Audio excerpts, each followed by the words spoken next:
e estudar por ela, dá para você fazer uma prova bacana lá sem problema, tá? Vou esperar mais um minutinho a galera entrar e a gente começa.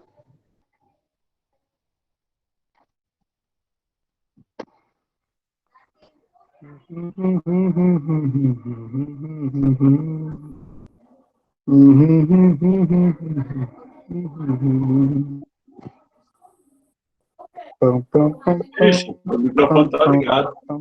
Ouve? Eu tô cantando pra vocês ouvirem mesmo. Vocês ouviram tanto que eu sou um cantor de qualidade. Ah, tá, é o senhor, porque tá aparecendo duas abinhas aqui pra mim. Eu pensei que era o Cristo da sala.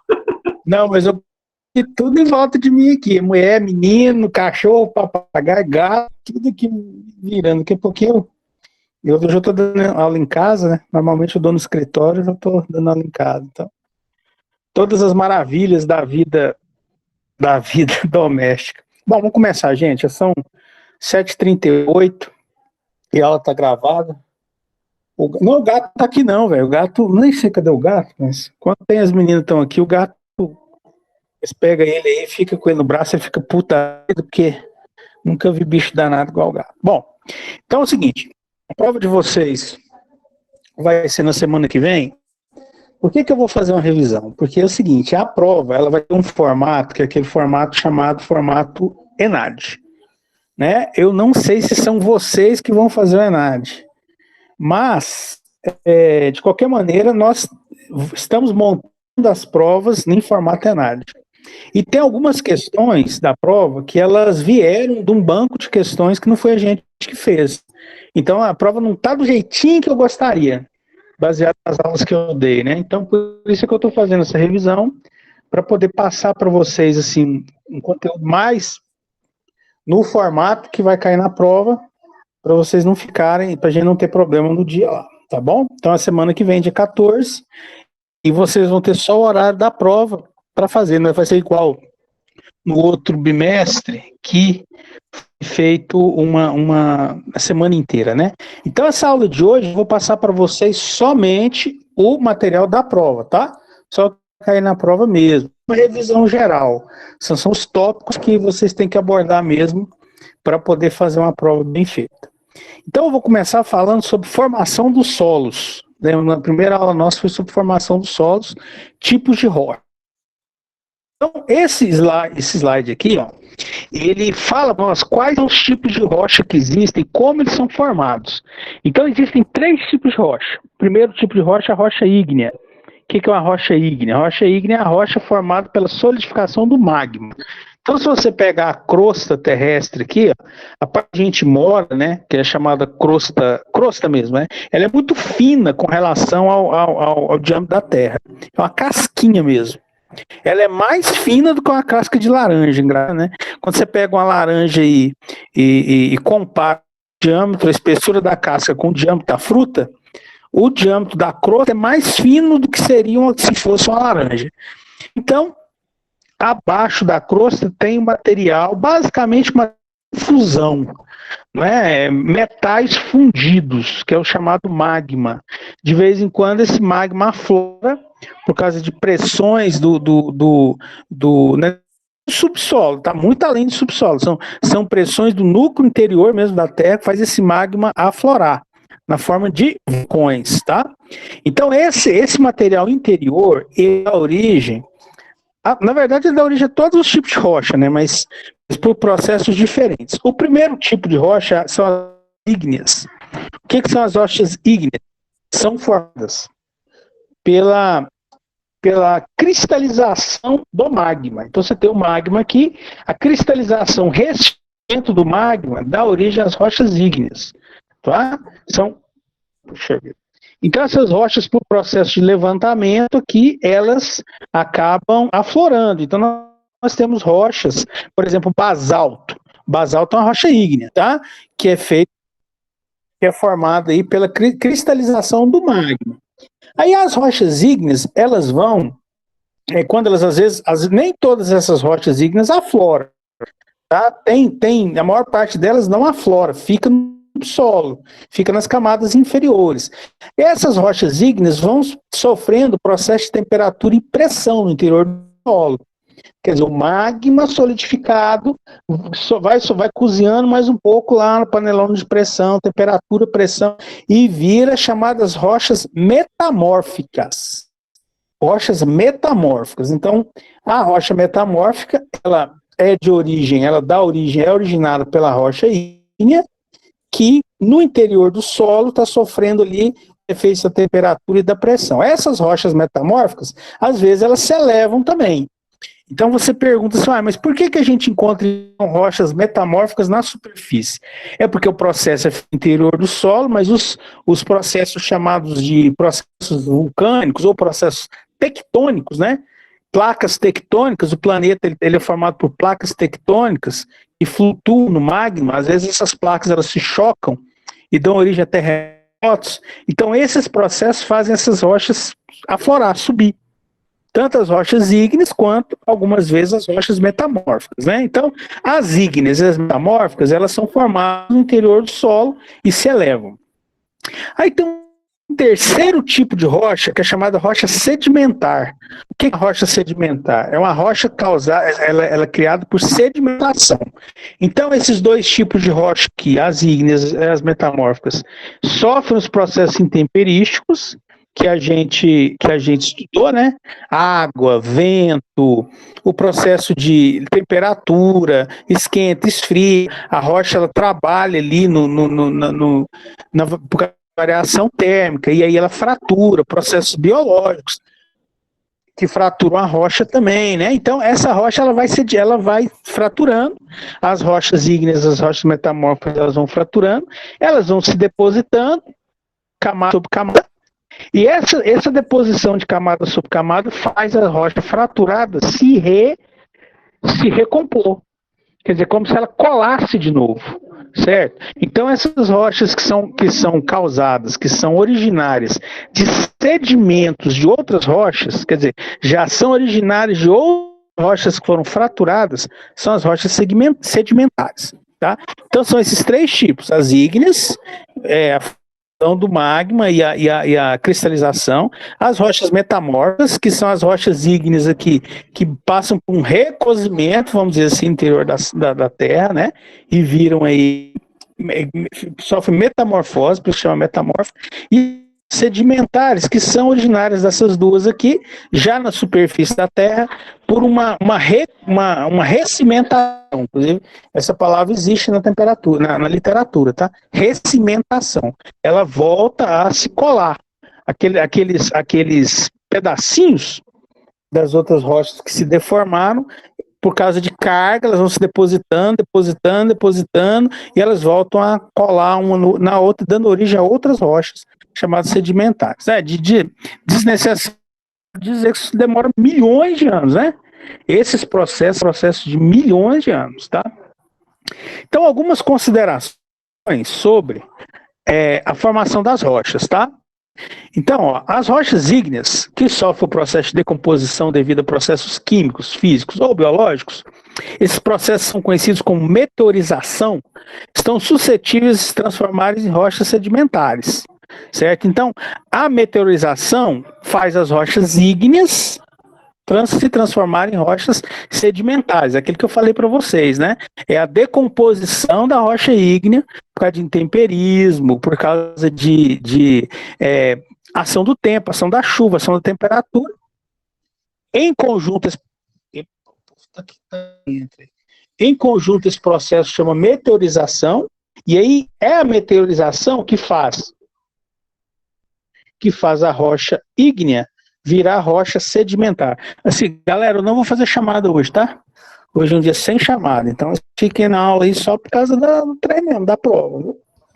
Boa noite, professor. Desculpa o atraso aí. Beleza? Não, fica tranquilíssimo, assim, não tem problema não. Não tem problema nenhum não, pode ficar tranquilo, viu?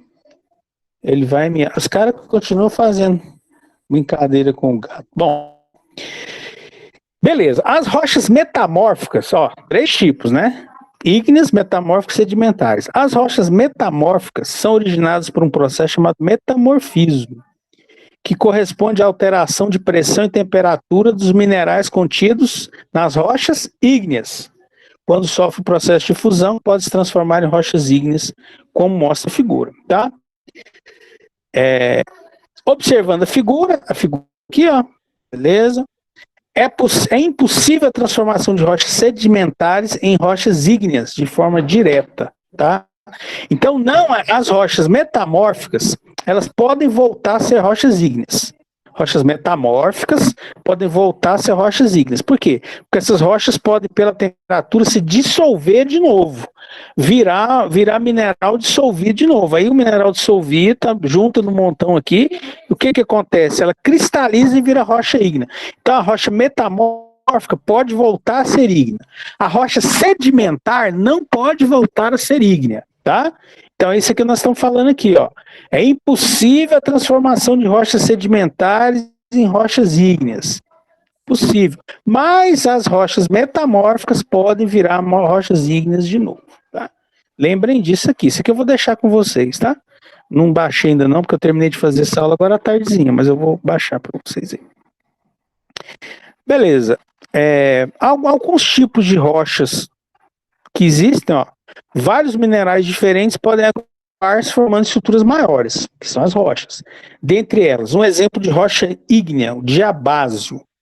É uma rocha que a gente acha que por ser ígnea ela é frágil, né? Ela é resistente, né? Essa é uma rocha frágil.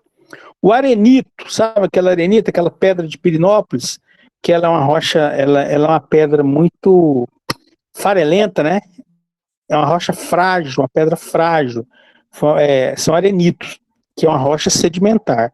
E o quartzito é uma rocha metamórfica. Então aqui você tem um exemplo de rocha ígnea, diabásio, rocha sedimentar, arenito e rocha metamórfica, quartzito. Detalhe é o seguinte, os minerais têm grande importância na formação... Tá, vou postar sim, vou postar hoje, Eduardo, pode ficar tranquilo. Tô tentando botar em ordem minha vida com vocês aí, mas tá meio difícil, mas hoje eu ponho. Os minerais têm grande importância na formação das rochas, tá? Minerais têm grande importância na formação das rochas. Por quê? Porque são eles que se modificam, né? São eles que se fundem lá no interior da Terra para formar as rochas. Então, mineral é toda substância sólida, não viva, encontrada na crosta terrestre. Eu pergunto para vocês, água é um mineral? Água é considerada um mineral. Embora que ela não é sólida, né? Mas é considerado mineral. Mineral de formação de rocha que é sólido, tá? Então, os minerais que formam as rochas são sólidos e não vivos. E que são encontrados na crosta terrestre. Agora só sobre rochas metamórficas, ó. Consideração sobre formação de rochas metamórficas. Primeiro, são formadas sob temperaturas e pressões inferiores que atuam durante um curto tempo geológico. Então, as rochas metamórficas, elas têm um processo de formação mais lento, mais rápido do que as rochas sedimentares. Porque a rocha sedimentar, ela depende de carga, ela depende de deposição. Uma rocha vai se depositando, um material vai se depositando sobre a outra, e isso demora milhões de anos. As rochas metamórficas também demoram milhões de anos, mas é um período mais curto do que as rochas sedimentares. Então, são temperaturas e pressões inferiores e o curto tempo geológico. São as rochas metamórficas finas. As rochas metamórficas chamadas grosseiras são formadas sob altas pressões e temperaturas que agem sobre um longo tempo geológico. Então, isso aqui, ó, é uma divisão que existe entre as rochas metamórficas. Guarda isso aqui, ó. As finas são formadas sob temperaturas inferiores, curto tempo geológico, e as rochas metamórficas grosseiras, altas pressões e altas temperaturas que agem por um longo tempo geológico, né? Exemplo de rocha metamórfica, gneiss, tem um alto grau de metamorfismo, e a ardósia é um baixo grau de metamorfismo. Então, se perguntar lá, dá um exemplo de uma rocha com alto grau de metamorfismo, gneiss. Exemplo de uma rocha de baixo grau de metamorfismo, a ardósia. Já estou entregando para vocês o bizu aí, tá? Pegando o bizu. Rochas sedimentares. Os ambientes de sedimentação podem ser caracterizados como áreas que agrupam condições específicas, climáticas, processos físicos, biológicos e químicos. Por quê? Porque a sedimentação da rocha, ela envolve a fratura, né, das outras rochas. A rocha sedimentar já é uma rocha que nasceu da fratura de outras rochas. O que faz as rochas fraturarem? São os processos climáticos, físicos, biológicos e químicos. Então você tem que lembrar disso, né? Para ter sedimentação, tem que ter movimentação, tem que ter processo. Porque senão você não tem, você não tem fraturamento das rochas, você não tem sedimentação. Então, para existir rocha sedimentar, tem que existir ambientes propícios. E esses ambientes variam de continente para continente, sendo formados ao redor de rios, desertos, lagos e geleiras. Então, quais são os ambientes de sedimentação? Esses aqui, ó. Próximos a rios, próximos a desertos, próximos a lagos, próximos a geleiras, tá? O processo de formação das rochas sedimentares se chama diagênese, viu? Consolidação de materiais erodidos e transportados, né? Então, perguntar assim, o que é diagênese, né? Na verdade, vai ser objetiva a prova, né? Então, diagênese é o processo que faz que se formem as rochas sedimentares. Sobre rocha. Aí agora sobre solo. Isso aqui eu falei para vocês. Essa parte de rocha aqui eu falei muito de passagem. Agora isso aqui eu falei para vocês. Ó. O que é intemperismo? Vocês vão responder para mim. O que é intemperismo? Lembra? Intempéries encerra o conjunto de processos operantes na superfície terrestre que ocasionam a desagregação ou decomposição da superfície das rochas. Então o solo ele é formado por intemperismo. Qualquer um daqueles 3 tipos de rocha que eu apresentei para vocês pode passar por intemperismos, pode passar por deformações, decomposições, processos físicos, químicos, biológicos, ela vai fraturando e vira solo, né? Como consequência desses processos, tem-se a formação de sedimentos, que podem ser classificados em função de sua granulometria. Qual que é o solo mais fino que tem? A argila. Certo? Então, os solos, eles podem ser classificados pela sua granulometria. A aula passada foi uma aula de laboratório, né, que eu fiquei feliz porque foi 1/3 da turma, não vou falar que fiquei triste porque não foi o resto, né, mas tá bom.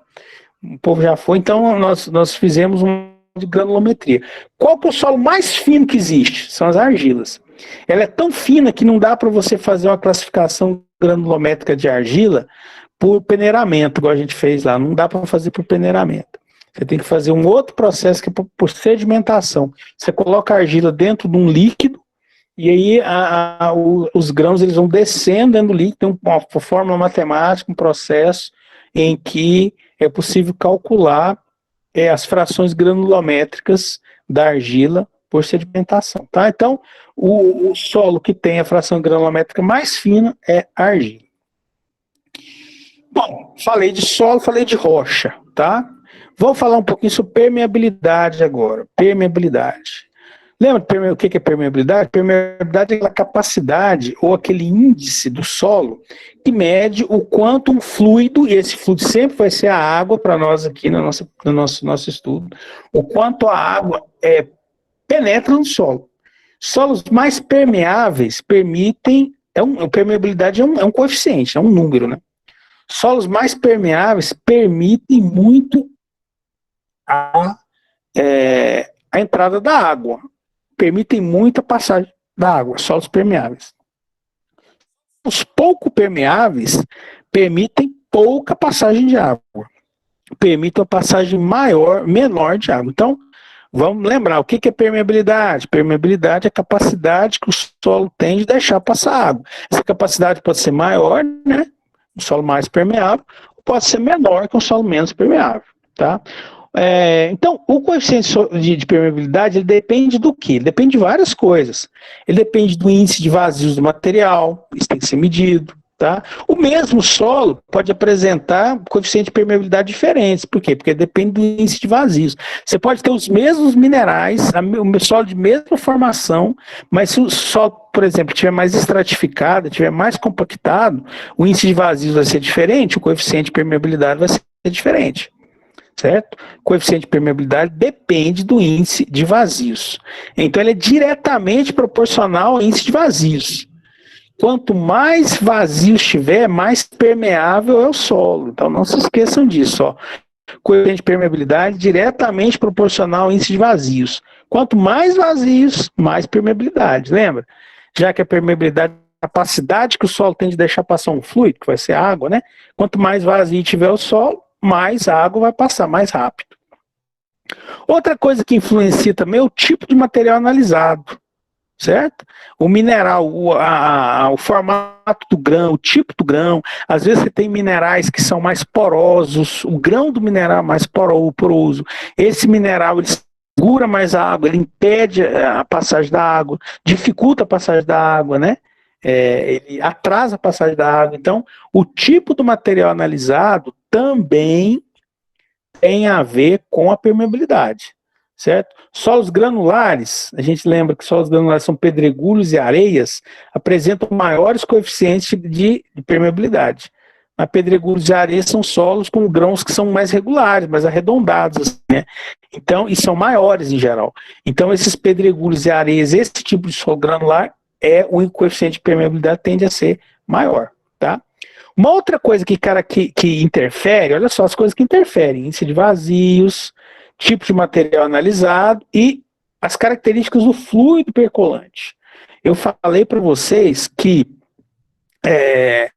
em geral, estudar água. Na graduação a gente estuda água. Por que na graduação a gente estuda água? Na pós-graduação, por exemplo, se você for mexer com petróleo, você vai estudar petróleo. E existem outros fluidos também que percolam, né? No interior do subsolo aí. Certo? As características do fluido interferem no coeficiente de permeabilidade. Se você tiver um fluido com um peso específico maior, ele vai percolar mais devagar. Se você tiver um fluido com uma viscosidade maior, vai percolar mais devagar. Então, é outra característica que interfere no coeficiente de permeabilidade. Tá? Quem foi que criou essa questão quem foi que criou essa lei geral de permeabilidade? Foi um cara chamado Darcy. Tá? Então, a lei que rege a permeabilidade é chamada lei de Darcy. O cara era inglês, né? Darcy.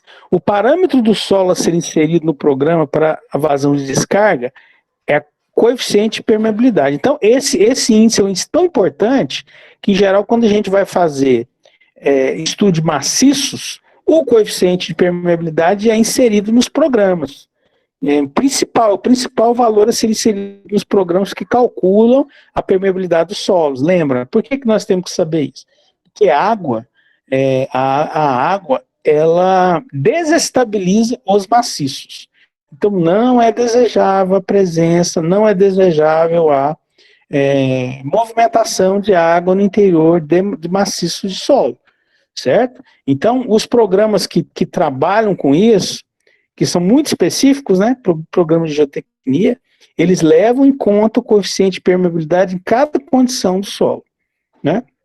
A lei de Darcy, lembrar um pouquinho como é que ela foi feita aqui, ele pegou um solo, colocou num recipiente cilíndrico, num tubo, pegou água e jogou por cima do solo, de uma espessura, certo? Então, quanto mais alto a altura da coluna d'água, quanto mais água você tiver, mais rápida vai ser sua vazão. Isso é um parâmetro da lei de Darcy. A vazão é diretamente proporcional ao gradiente hidráulico, tá? Quanto mais gradiente é o quê? Diferença de altura, né? Quanto mais gradiente hidráulico você tiver, quer dizer, quanto mais alto for a sua coluna de água, a ponta da sua coluna de água, maior vai ser a vazão. Isso aí foi também determinado por Darcy, por esse cara. Algumas coisas aleatórias aí que vão cair na prova, a questão dos aquíferos. O que são aquíferos?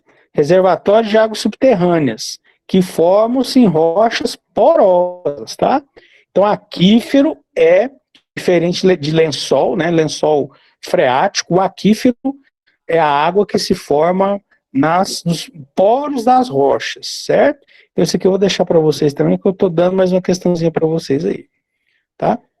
Outra questão aleatória sobre talude. Eu não lembrei se eu falei sobre talude com vocês, acho que falei, mas de qualquer maneira, definição de talude. Talude são aquelas rampas que a gente faz para estabilizar o terreno. Rampa de solo para estabilizar o terreno. Elas existem na natureza e são chamadas de encostas. Então, encostas são rampas naturais. Taludes naturais são chamados de encostas. Essa aqui eu vou ter que dar de presente para vocês, por quê? Porque eu não dei essa matéria e apareceu uma questão lá sobre essa matéria aqui, então eu já vou dar a questão para vocês. A questão é desse jeito aqui, ó. Nas edificações, os muros de arrimo têm a finalidade de estabilização de encostas ou escavações. Sobre as estruturas de arrimo, assinale a alternativa que corresponde à tipologia parede diafragmada. Se assinala a e a B, tá? Então vai ter lá uma resposta que vai ter várias opções e as opções corretas é a A e a B. Então aí embaixo vai ter assim, somente A e B. Essas duas aqui. Depois vocês dão uma olhada nisso aqui, lê com calma, que essa aqui eu tô te dando essa questão aqui, porque eu não dei a matéria e vai cair na prova. E para encerrar, nós vamos ter 3 questões que são questões de escrever, né? Como é que chama aqui? São questões dissertativas. Então, uma delas vai ser sobre tubulões. Eu lembro que eu falei sobre tubulões, mas você tem que responder para mim o que são tubulões. Então, pesquisa aí durante a semana, pode pesquisar hoje, que eu já vou terminar a aula daqui a pouquinho. O que são tubulões? São fundações profundas que consistem numa escavação, num poço preenchido de concreto, esse poço preenchido de concreto até uma profundidade aí de suporte, ele pode ser armado ou não, tá? Dá uma pesquisada aí o que é tubulões. Essa de baixo que eu falei para vocês dêem uma olhada na aula, o que é tensão efetiva de um solo, e o que são recalques diferenciais, tá? Então, essas 3 aqui eu vou deixar para vocês pesquisarem, para vocês poderem responder isso aqui na prova. Pesquisa sobre tubulões, pesquisa sobre tensão efetiva no solo, pesquisa sobre recalques diferenciais. Eu nem vou falar o que é isso aqui, que é tão fácil de achar. Isso aqui, se você procurar aqui na Wikipedia, você vai saber. Recalques diferenciais é movimentação de fundação. Movimentação diferencial de fundação que pode levar a rachaduras, a fissuras, pode levar até a ruína do edifício. Tá? Deixa eu ver o que mais que eu tenho para falar aqui.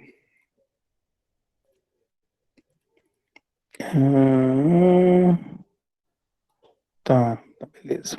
Esse é o programa. Pessoal, então é isso. Eu vou deixar essa revisão gravada para vocês, tá?